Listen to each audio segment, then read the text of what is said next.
एक आदमी का सिर दो हिस्सों में फट गया और अंदर एक आंख थी। पत्नी डर गई और समझ नहीं पाई, लेकिन अगले पल वह फिर से सिंहासन पर बैठ गया। पत्नी ने जमीन पर गिरी कान की बाली देखी और समझ गई कि पति अब इंसान नहीं रहा। उसने भागने का विकल्प नहीं चुना, बल्कि उसे एक छोटे कमरे में ले जाकर कीटनाशक फेंका। दिशा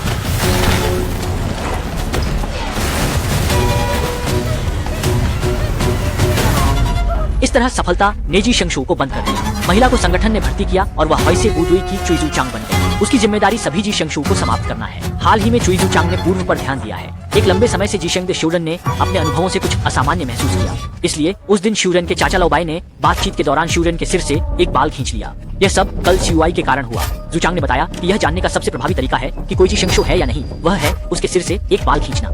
यदि खींचा गया बाल तेजी से सूखता है या टूटता है तो इसका मतलब है कि वह व्यक्ति जिंगबे जी शेंगशू जीशेंग है। बाल खींचा गया है, कोई समस्या नहीं है, राहत मिली। कढ़ाई करने वाला इस बारे में नहीं जानता। उसे बस इतना पता है कि कभी कभी उसके दिमाग में शोर होता है,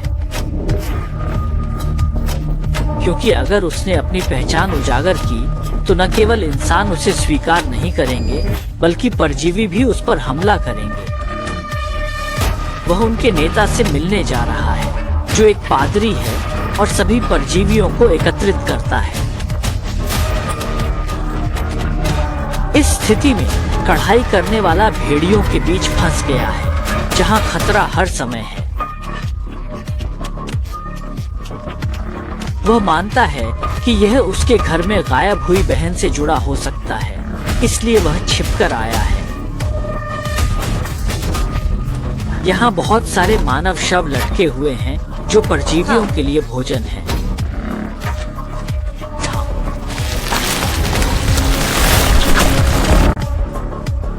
आदमी ने अपनी गर्दन को बढ़ाया और आंखों के सामने स्थिति की जांच की। इस तरह दोनों गोदाम में एक दूसरे को खोजते रहे, लेकिन आदमी अचानक जी शेंगशू के सामने पहुंच गया। आदमी एक कम बुद्धि वाले जी शेंगशू से मिला। उसने मौके का फायदा उठाया और अपनी बहन को खोजने लगा। जल्दी ही उसने कई शवों में अपनी बहन का चेहरा देखा। आदमी ने अपनी बहन को ठंडा पाया और रोने लगा। दुख में उसने डर को भुला दिया और जी शेंगशू से लड़ने का फैसला किया, लेकिन वह जी शेंगशू से नहीं जीत सका।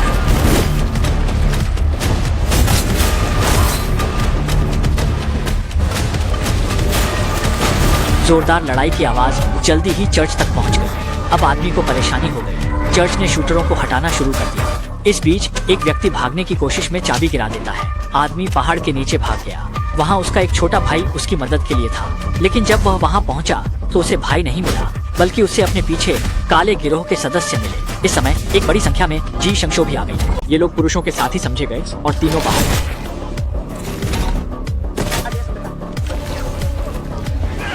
इस स्थिति को देखकर लड़ाई शुरू हुई। यह सुनकर भागने वाले ने तेजी से कदम बढ़ाए, लेकिन रास्ते में वह एक पुरुष से टकरा गया। इस तरह दोनों भागने लगे। गाड़ी में दो लोग थे जो भागने लगे, लेकिन पुरुष का छोटा भाई पहले से ही धोखा दे चुका था। उसने पुरुष पर हमला करना शुरू कर दिया। लड़ाई के दौरान उन्हें यह नहीं पता चला कि वे परजीवी द्वारा पीछा किए जा रहे थे। अचानक गाड़ी के सामने एक परजीवी गिर पड़ा।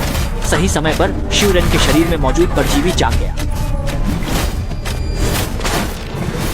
लड़ाई में दोनों की ताकत समान थी।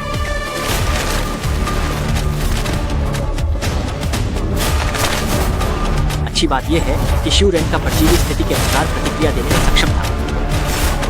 उसने अपने प्रतिद्वंदी को भ्रष्ट कर दिया।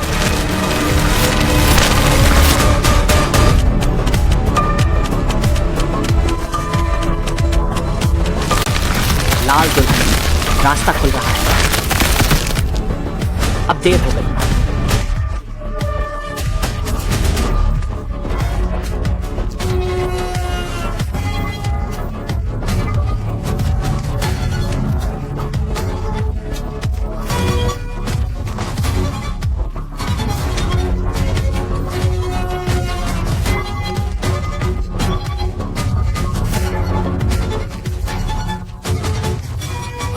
सिर्फ जमीन पर बचे हुए अंग और दीवार पर परजीवी जीवों के प्रतीक मिले। जब छुई समूह के नेता ने जांच की तो बूढ़े ने कोने से एक चाबी पाई। ये चाबी वही है जो उसने कुछ दिन पहले श्यूरिन को दी थी, और श्यूरिन वही बच्चा है जिसे उसने बड़े होते देखा। बूढ़े ने अपनी खोज छुई को नहीं बताई और चुपचाप रख ली। बूढ़े का साथी मोटा आदमी फेइची कारखाने में आया। मोटा आदमी पहले ही परजीवी जीवों के साथ मिल चुका था।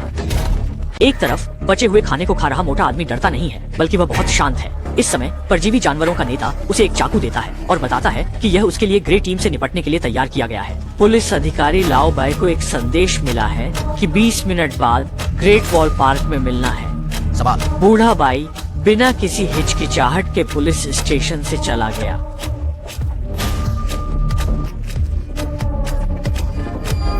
बूढ़ा बाई की शांत चेहरे को देखकर शिवरेन एक बहाना बनाने की कोशिश कर रही थी, लेकिन वह बहुत असहाय महसूस कर रही थी। पिछले कुछ दिनों में शिवरेन के साथ जो कुछ हुआ उसे कुछ शब्दों में नहीं कहा जा सकता था। शिवरेन के कानों में अचानक शोर गूंजा। ये उसके साथी का संकेत था। बूढ़ा बाई को खतरे में न डालने के लिए उसने उसे खींच लिया, लेकिन चुई ने अचानक बंदूक निकाल ली।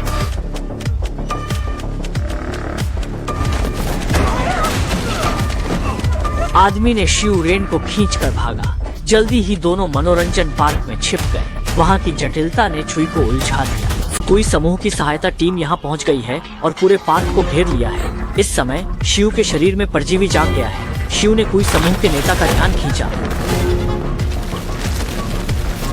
पुरुष भागने का मौका ढूंढ रहा है। इसी समय पार्क के बाहर मोटा आदमी बड़े समूह के जाने के बीच में चाकू से शिकार कुत्ते को खत्म कर देता है। यह दृश्य भागते हुए पुरुष ने देख लिया। ग्रे बलों ने शिव को घेर लिया। शिव के लिए केवल मृत्यु थी। अचानक परजीवी गायब हो गया और शिव बेहोश हो गया। कोई नेता मर चुके कुत्ते को देख रहा था। उसे पता चला कि वह परजीवी के जाल में है। कोई नेता ने अपना गुस्सा शिव पर निकाला। जब शिव को पकड़ लिया गया तो वे उसे भेजने की तैयारी कर रहे थे। बूढ़ा सफेद घबरा गया क्योंकि उसे पता था कि शिव वापस नहीं आएगा, इसलिए उसने जोखिम उठाया। बूढ़ा सफेद ने आवेई को खोज लिया। आवेई की कहानी सुनकर बूढ़ा सफेद को शिव के बारे में पता चला। शिव को बचाने के लिए बूढ़ा सफेद ने आवेई के साथ मिलकर काम करने का निर्णय लिया। फोन पर वही जी शंशु के मुखिया ने कहा कि वे एक नई साजिश की योजना बना रहे हैं। अगर वह शिवरेन की चेतना और बाहरी दुनिया को अलग नहीं करता तो वह डर में फंस जाएगा। जब शिवरेन छोटा था तब उसे भी एक भयानक अनुभव का सामना करना पड़ा था।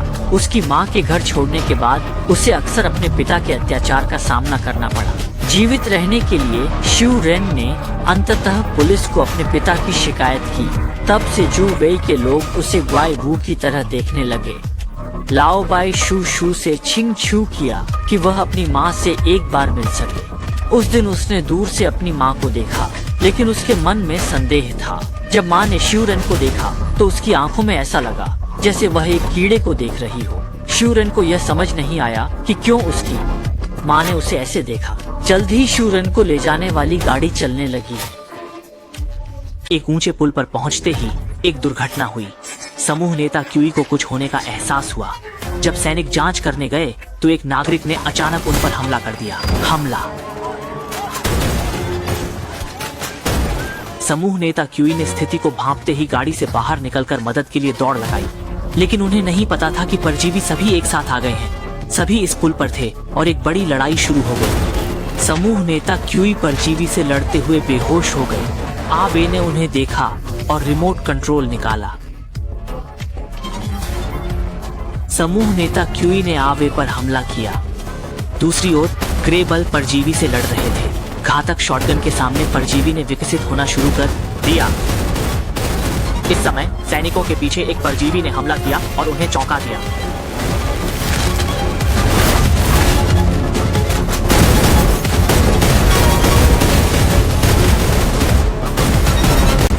दो परजीवी एक साथ मिलकर एक कार को ग्रे फोर्स की ओर फेंक देते हैं।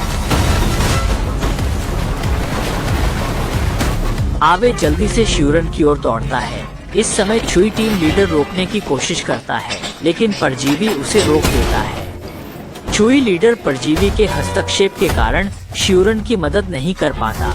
इस बीच आवे शिवरेन को बचाने में सफल होता है।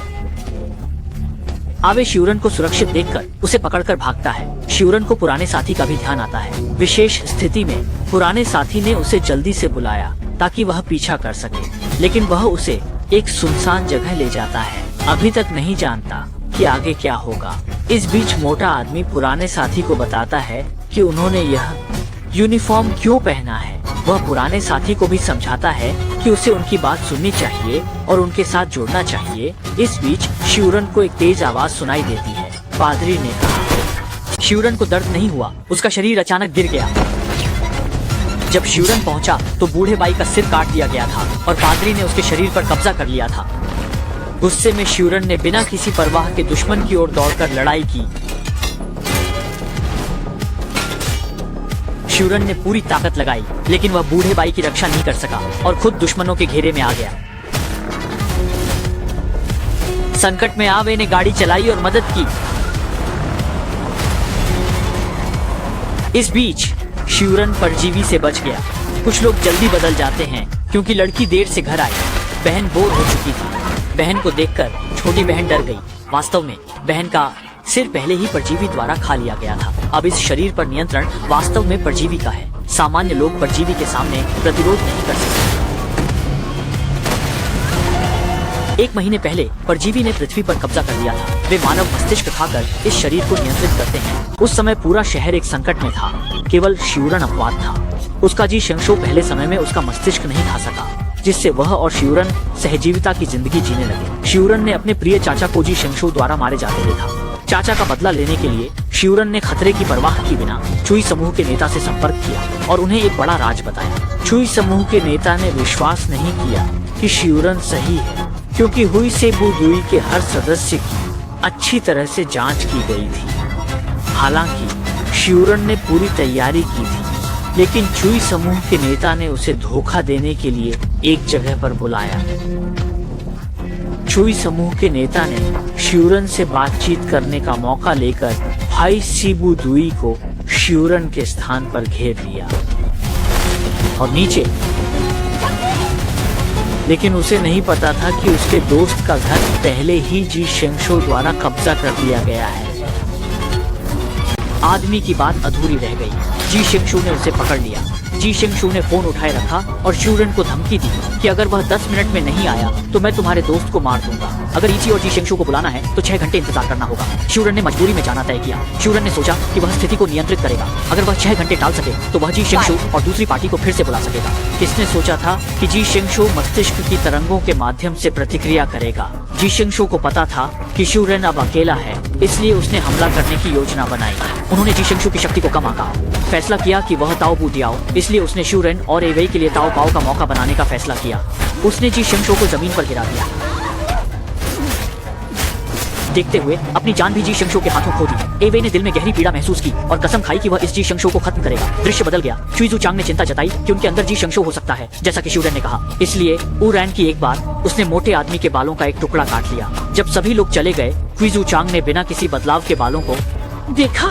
आखिरकार उन्होंने छोड़ दिया, लेकिन मोटा आदमी परजीवी नहीं था। वह केवल परजीवी जानवर का साथी था। इसलिए चुई ने सभी परजीवी जानवरों का नाश करने का कार्यभार संभाला। लेकिन इस बार का ठिकाना परजीवी बूढ़े और मोटे आदमी द्वारा दिए गए शो के व्यक्ति ने चुई को चेतावनी दी कि यह उनका चाल हो सकता है, उन्हें कार्रवाई नहीं करनी चाहिए। लेकिन चुई ने पिछले घटना के बाद शो के व्यक्ति पर विश्वास खो दिया। चुई ने कार्रवाई से पहले शो के व्यक्ति से बात की। शो के व्यक्ति को लगा कि चुई इस बार थप्पड़ खाएगा, लेकिन उसे नहीं पता था कि इस ठिकाने में बहुत सारे परजीवी जानवर हैं। इस बार परजीवी जानवरों की संख्या अधिक थी, लेकिन चुई ने पहले से तैयारी कर ली थी। जब ग्रे टीम अंदर घुसी तो उन्होंने तुरंत यहाँ घेराबंदी की। ये परजीवी जानवर घबराए हुए थे। वे नहीं समझ पाए कि वे पहले से ही ग्रे टीम द्वारा घेर लिए गए थे। ग्रे टीम ने बहुत जल्दी ठिकाने में परजीवी जानवरों को खत्म कर दिया। मार्ग में एक परजीवी जानवर भागने की कोशिश कर रहा था, लेकिन बूढ़े पुलिस अधिकारी ने उसे खत्म कर दिया। ये वास्तव में क्या मामला है? यह दृश्य भी अभी अभी मारे गए आवेई के छोटे परजीवी जानवर द्वारा टकराने के कारण हुआ। बाहर नहीं आया। बूढ़े सफेद ने एक नजर मिलाई। वह नहीं समझा कि वह हमेशा वफादार रहा, लेकिन उसने ग्रे टीम को बताया। सभी जी शेंगशू ने धोखा दिया। बूढ़ा सफेद उन्हें खत्म करना चाहता था, लेकिन उसे रोक दिया गया। मोटा आदमी आया। ओह ओह ओह ओह ओह ओह ओह ओह, बहुत सारी आंखें हैं। कम से कम होना चाहिए। कई मेहमान होने चाहिए, तभी मजा आएगा। जल्दी करना है। जैसे ही दृश्य बदला, मोटे आदमी ने पादरी से कहा कि अगर योजना सफल होती है तो क्या तुम सांसद बन सकते हो? उसने जी शेंगशू के लिए बहुत कुछ किया है, जब वह संतोषजनक उत्तर सुनता है तो मोटे आदमी के होंठ लगभग मुस्कुराने लगते हैं, क्योंकि हाल ही में पादरी और मोटे आदमी ने ग्रे टीम के साथ मिलकर जी शेंग शो को खत्म किया। उन्होंने तुरंत एक प्रेस कॉन्फ्रेंस आयोजित की। एक तरफ यह जी शेंग शो के प्रति लोगों की सतर्कता को कम करने के लिए था, दूसरी तरफ उन्होंने दो जी शेंग शो के लिए गिरफ्तारी वारंट जारी किए। प्रेस कॉन्फ्रेंस के बाद चुई ने बूढ़े सफेद और मोटे आदमी को रोका। वह नहीं समझा कि बूढ़ा सफेद हमेशा शिवरन की रक्षा करता रहा। बिना दया के फरारियों की घोषणा की गई। बूढ़ा भाई परजीवी से प्रभावित है। मोटा आदमी माहौल को हल्का करने आया। चुई नेता उन पर संदेह कर रहे हैं। वह मुझ पर शक है, वह मुझ पर शक। मुझे एक तरीका चाहिए। क्या? मनुष्यों का तरीका। दूसरी ओर जब उसे पता चला कि वह फरार है तो परजीवी ने शिवरेन को फोन किया। उन्होंने एक बाग में मिलने का समय तय किया। जब शिवरेन वहां पहुंचा तो उन्होंने एक दूसरे को देखा। वह पहले से ही संगठन पर विश्वास करता था कि यह उसकी रक्षा करेगा, लेकिन उस दिन संगठन के नेता ने अचानक उनका विश्वास तोड़ दिया। न केवल उन्होंने ग्रे टीम को नेतृत्व किया, बल्कि उन्होंने आज की प्रेस कॉन्फ्रेंस में खुद को भी फरार घोषित किया। वह सहन नहीं कर सकता। जब दो परजीवी जीव गर्मागर्म बातें कर रहे थे तो आवे ने चाकू उठाया और हमला करने की कोशिश की, लेकिन उसे पकड़ लिया गया। इस बार उसने आवे को नहीं मारा। वह कहता है कि वह आवे की भावनाओं को समझता है। उसने पहले आवे को मारा था, लेकिन जीवित रहने के लिए उसके पास कोई विकल्प नहीं था। अब जब दोनों का लक्ष्य पादरी की योजना को रोकना है तो क्यों ना एक दूसरे की मदद करें। ये तरीका है। सफलता की संभावना है। महिलाओं के चेहरे की खुशी देखकर मैं अंतिम समझौते को कम कर सकता है। दोनों पक्ष सहयोग करते हैं। पादरी ने चुई समूह के खतरे को खत्म करने के लिए झूठी रिपोर्ट बनाई।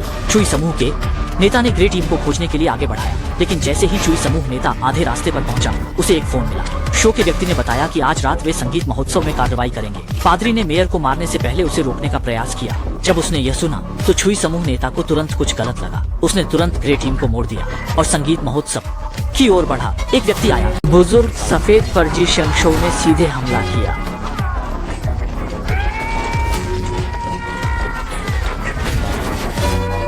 सिटी मेयर को सुरक्षित स्थान पर ले जाने के बाद वे वहां पहुंचे।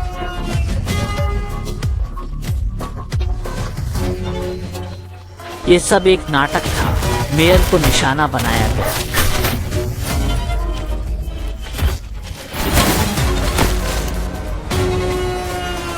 एक और जी शेंग शो अचानक प्रकट हुआ। दो जी शेंग शो लड़ने लगे। वे मेयर की रक्षा कर रहा था।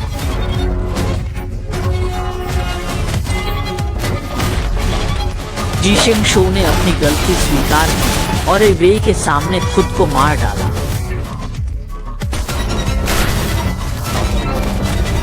उनके जाने के बाद चैंगकू में केवल पांगजी और मूशी बचे, इसलिए वह जल्दी ही थक जाएगा। और परजीवी ने फिर से मोटे पर ध्यान दिया। फिर परजीवी उसके शरीर पर बस गया और ज्यादा समय नहीं लगा कि परजीवी मेयर को पकड़ ले।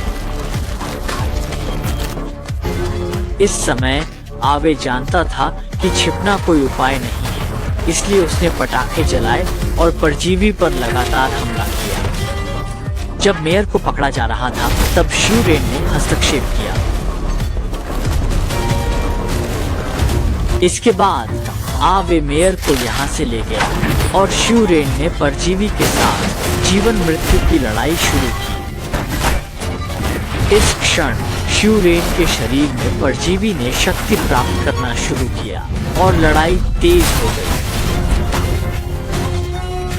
इसके बाद शिवरेन भी उसके पीछे आया और एक सैन्य स्मारक पर पहुंचा, जहां परजीवी खुद को बांध सकता था।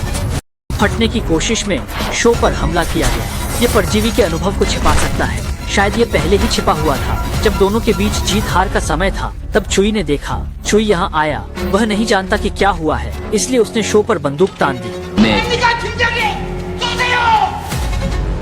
हालांकि मोटा आदमी उसे सामने के शो को मारने के लिए उकसा रहा था, लेकिन चुई समूह का नेता नहीं जानता था। वह ट्रिगर नहीं दबा सका। इसी समय मोटे आदमी का परजीवी उसके पीछे आ चुका था। एक पल चुई ने पीछे के दर्पण में सच देखा।